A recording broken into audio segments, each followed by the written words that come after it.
And repairs are wrapping up near Troy after the strong weekend winds took down nearly 24 utility poles. And one woman found herself right in the middle of it, literally, when two towering poles, power poles, came crashing down around her. 2 News reporter Tyler Yuska explains how she credits a higher power for keeping her protected. Well, Cheryl Idding says her car was 2 feet away from getting smashed by a utility pole. 3 cars were trapped in all, and those inside had to wait for the power to be shut off before help arrived. By the looks of this, it's amazing no one was hurt. 3 cars managing to dodge 22 massive utility poles pushed over one after another by strong winds Saturday evening in Miami County.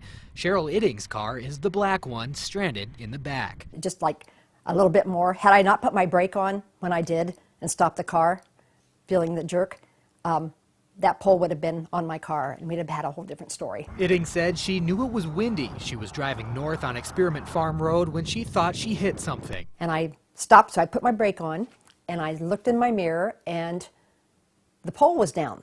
Then all of a sudden I raised my head, from there, and I looked over out my window and the telephone poles were just going like dominoes right down the road.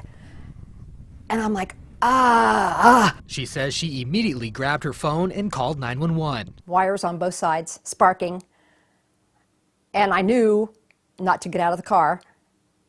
I couldn't have gotten out if I'd wanted to because wires were that close to my door. It was very scary. And she did the right thing. Idding stayed put for an hour and a half before emergency crews came to her rescue.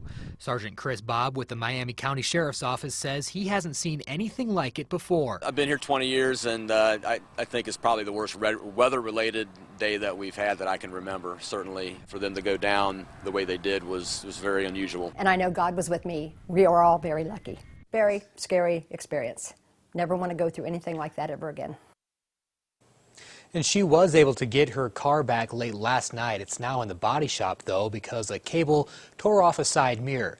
Now, officials say that part of Experiment Farm Road should be open by the end of the week. Tyler Yuska, 2 News, working for you.